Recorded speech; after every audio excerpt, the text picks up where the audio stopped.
Okay, चलिए यहाँ तक अब आपको कोई दिक्कत नहीं होनी चाहिए। जितने भी रूल अभी हमने पढ़े हैं क्लास 9A, 9B और 9C, ये जो क्लास है ये है क्लास 9D। इसके अंदर अपन क्या देख रहे हैं, एग्जाम्पल। ये जितनी भी क्लास है अपन ने पढ़ी, तीनों क्लास है, उसके एग्जाम्पल क्या है। एग्जाम्पल नंबर 1 है, इसमें अपन क्या कर रहे हैं, यू हैव मनी। ठीक है, यू हैव मनी, यहां पे क्या हो रहा है, सब्जेक्ट लग रहा है, सब्जेक्ट के बाद क्या हो रहा है, हैव लग रहा है। अब ये जो हैव है, यदि हैव के बाद एमवी थर्ड आती है, मेन वर्ब की थर्ड फॉर्म आती है, तब हैव यहाँ पे हेल्पिंग वर्ब बन जाता है।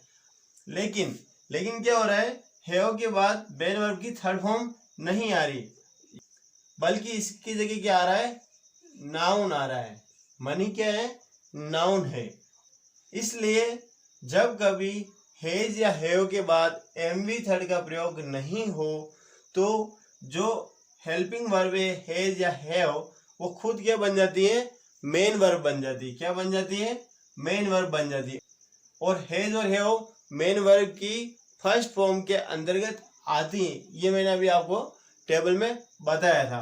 ठीक है, तो अपन यहाँ क्या लिखेंगे, MV1, और इस तरह से अपना ये बन गया है प्रेजेंट सिंपल टेंस। ठीक है, अब इसका हिंदी क्या बनेगा, चूंकि है तो आएगा नहीं, तो इसका हिंदी बनेगा यू हैव मनी। इसका हिंदी होगा तुम्हारे पास पैसे हैं, तुम्हारे पास पैसे हैं। ठीक है, अब क्या होगा, इसका जो दूसरा सेंटेंस बनेगा वो बनेगा डू या डज के स्ट्रेस के साथ। यहां पर क्या लगाना है, यू सब्जेक्ट है, तो यू के बाद क्या लगेगा, डू लगेगा या डज लगेगा, डू लगेगा। तो यू डू हैव और मनी, यहां पे क्या हो रहा है, डू जो है वो स्ट्रेस के रूप में यूज हो रहा है, तो इसकी हिंदी क्या हुई, तुम्हारे पास पैसे है, और इसकी हिंदी हुई है पैसे तुम्हारे पास। यू हैव मनी, तुम्हारे पास पैसे है, यू डू हैव मनी, है पैसे तुम्हारे पास। ठीक है, कोई दिक्कत, क्लियर है यहाँ तक। तीसरा एग्जांपल क्या बनेगा, अब इसमें क्या होगा, सब्जेक्ट और ऑब्जेक्ट पे स्ट्रेस देने के लिए क्या यूज करते हैं, ओनली शब्द का यूज करते हैं। तो ये हुआ यू ओनली हैव मनी, है ना, ये होगा। तो यहाँ पे जो ओनली शब्द का स्ट्रेस है वो किस पर लग रहा है, सब्जेक्ट पर, तो इसका अर्थ यहाँ पे ही से निकलेगा। अगर ओनली आगे आता ओनली यू हैव मनी, तो सिर्फ तुम्हारे पास पैसे हैं। अभी यहाँ पे जो अर्थ निकलेगा, यू ओनली हैव मनी, तुम्हारे ही पास पैसे हैं। ओके, फिर अगला जो एग्जांपल है वो क्या है, you have money only, you have money only. ठीक है, तो यहाँ पे ओनली शब्द का स्ट्रेस किस पे लग रहा है, ऑब्जेक्ट पे, और यहाँ पे सब्जेक्ट पे। तो इसमें आ रहा था तुम्हारे ही पास पैसे हैं, और इसमें आ रहा है यू हैव मनी ओनली, तुम्हारे पास पैसे ही है। ठीक है, तो ये चारों क्या बन गया अपने, पॉजिटिव सेंटेंस। क्या बन गया, पॉजिटिव। अब इसका नेगेटिव क्या बनेगा, इसके नेगेटिव दो तरीके से बनेंगे। मैंने आपको बताया था, जब कभी हैज या हैव के बाद नाउन या एडजेक्टिव आता है तो नेगेटिव दो तरीके से बनते हैं, और जब कभी हैज और हैव के बाद प्रोनाउन और आर्टिकल का यूज हो तो नेगेटिव केवल एक तरीके से बनता है।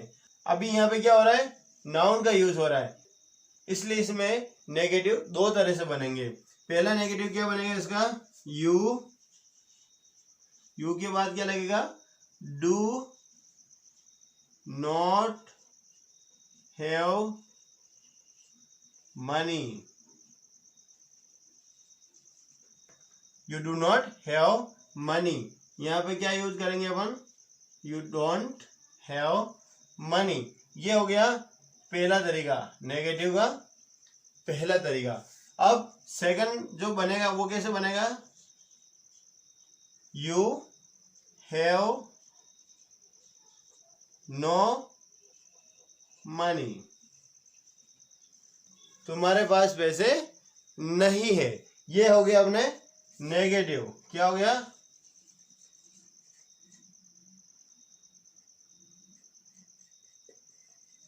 नेगेटिव।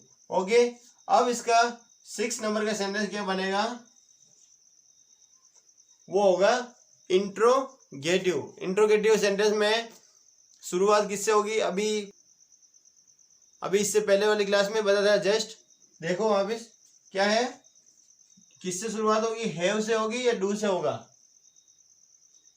डू से होगा, हैव से नहीं होगा। क्यों, क्योंकि इंट्रोगेटिव सेंटेंस की शुरुआत हैव से तब होती है जब हैव के तुरंत बाद मेन वर्ब की थर्ड फॉर्म का यूज हो।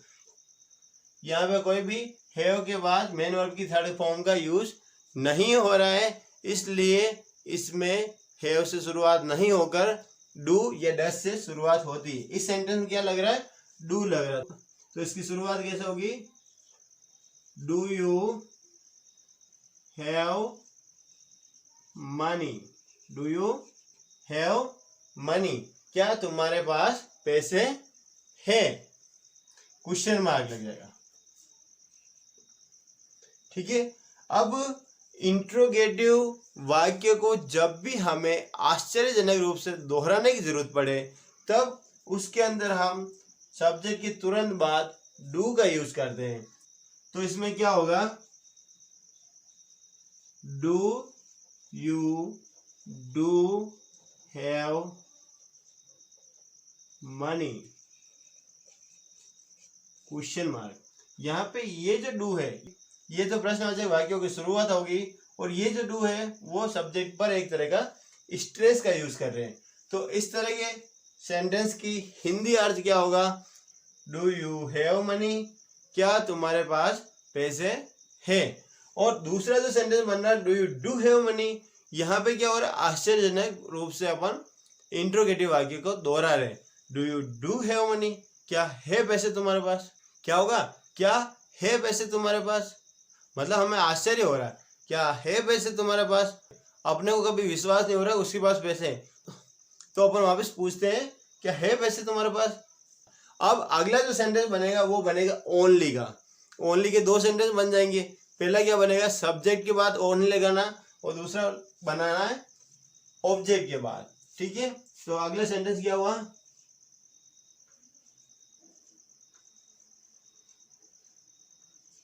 Do you only have money, do you only have money. यहाँ पे सब्जेक्ट के बाद ओनली शब्द का स्ट्रेस लग गया। इसका अर्थ क्या होगा, क्या तुम्हारे ही पास पैसे हैं। और अगला जो सेंटेंस बनेगा वो बनेगा डू यू हैव, हाँ ये सोचते रहो, इसमें खुद बनाओगे ना तब मजा आएगा। Do you have money only. ठीक है, यहाँ पे ओनली शब्द का स्ट्रेस किस पे लग रहा है, ऑब्जेक्ट पर।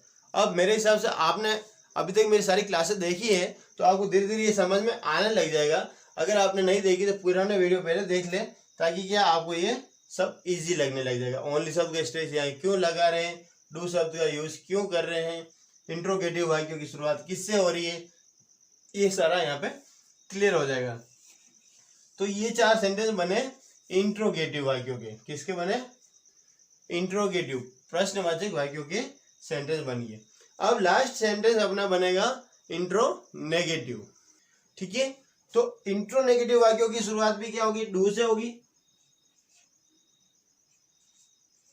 Do you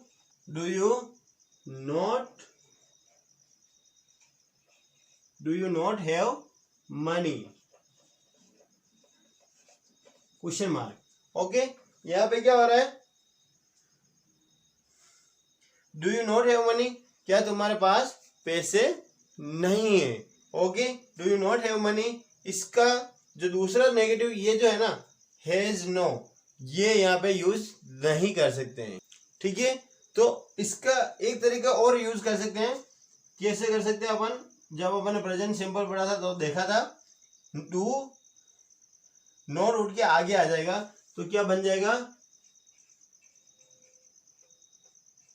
don't you have money. ठीक है, ये क्लियर है। अब इन सब का अपन क्या कर सकते हैं, हिंदी बना के देख लेते हैं और इसको कैसे यूज करते हैं वो भी देख लेते हैं। अब मैं क्या करूंगा, इसके इंग्लिश का सेंटेंस बोलूंगा, आप उसके हिंदी बोलने की कोशिश करना। मैंने जैसे बोला यू हैव मनी, तुम्हारे पास पैसे हैं। Okay, you do have money, you do have money, है पैसे तुम्हारे पास। यू ओनली हैव मनी, तुम्हारे ही पास पैसे है। यू हैव मनी ओनली, तुम्हारे पास पैसे ही है।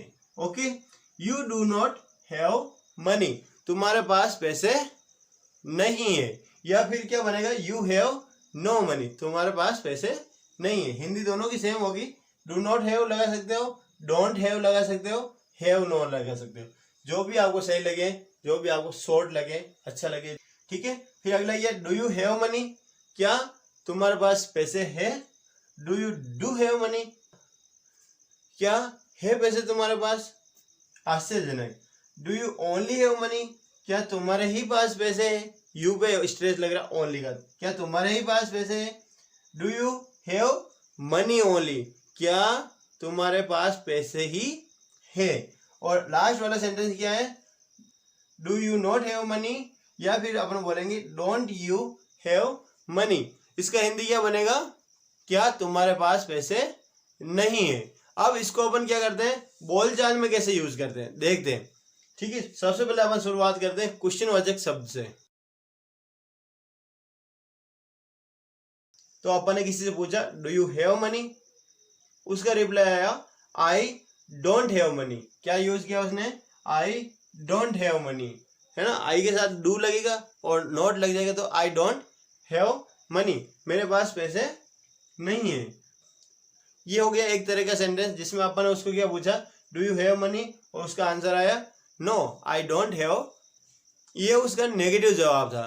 ठीक है, अगर अपन उसको प्रश्न पूछते और वो पॉजिटिव जवाब देता तो क्या होता देखना। जैसे मैंने उससे पूछा डू यू हैव मनी, क्या पूछा, डू यू हैव मनी, क्या तुम्हारे पास पैसे हैं। उसने कहा यस आई हैव मनी, क्या कहा, आई हैव मनी, मेरे पास पैसे हैं। उसने क्या कहा, मेरे पास पैसे हैं। मैंने पूछा डू यू हैव मनी, उसका रिप्लाई आया आई हैव मनी। फिर मैंने उससे आश्चर्यजनक रूप से पूछा do you do have money, क्या है पैसे तुम्हारे पास। ये आश्चर्य हुआ तो वो क्या कहेगा, यस आई हैव मनी, क्या कहेगा, यस आई हैव मनी। उसका आंसर दोनों ही बार यस में आया है और सिंपल वाला सेंटेंस यूज किया आई हैव मनी। अब क्या हो रहा, अपन ने उसको कह दिया यू डोंट हैव मनी, क्या कहा, यू डोंट हैव मनी। तो उसका रिप्लाई क्या हुआ, उसको गुस्सा आ गया। उसने कहा no I do have money, क्या यूज किया उसने, नो तो उसका पहला जवाब हो गया। फिर क्या यूज किया, आई डू हैव मनी, क्या यूज किया, आई डू हैव मनी। इसका क्या मतलब हुआ, है पैसे मेरे पास। उसने अपनी बात को दोहराते हुए जवाब दिया है पैसे मेरे पास। अब अपन ने उसको इंट्रोगेटिव वाक्य पूछा। अपन ने क्या पूछा, do you only have money, क्या तुम्हारे पास ही पैसे हैं। उसने क्या कहा, yes I only have money, I only have money. यहाँ पर यू लिखा हुआ है लेकिन मैं एक कन्वर्सेशन के रूप में बात कर रहा हूँ। तब क्या हो रहा है, मैंने उससे पूछा do you only have money, तो उसका रिप्लाई क्या आया, yes I only have money. Okay, फिर अगर मैंने उससे पूछा do you have money only, क्या तुम्हारे पास पैसे ही है या खाने के लिए भी कोई चीजें, ऐसे कुछ भी अपन पूछ सकते हैं। क्या तुम्हारे पास पैसे ही है? तो उसका रिप्लाई क्या आया? Yes I have money only, मेरे पास पैसे ही हैं। ओके, ये दोनों सेंटेंस, ये वाला सेंटेंस और ये वाला सेंटेंस मैंने पहले यूज कर लिया है। तो इन सारे सेंटेंस को किस तरह से एक दूसरे से वार्ता करते समय यूज किया जाता है, इसकी अच्छी से प्रैक्टिस कर लेना। किसी फ्रेंड को या अपने भाई बहनों को सामने खड़ा रखना है और उसको कहना है भाई तू इसका नेगेटिव बोल और आप उसका पॉजिटिव बोल के थोड़ी सी प्रैक्टिस कर लेना। ठीक है, अगला एग्जाम्पल पढ़ेंगे अपन नेक्स्ट क्लास में। इस वीडियो में इतना ही।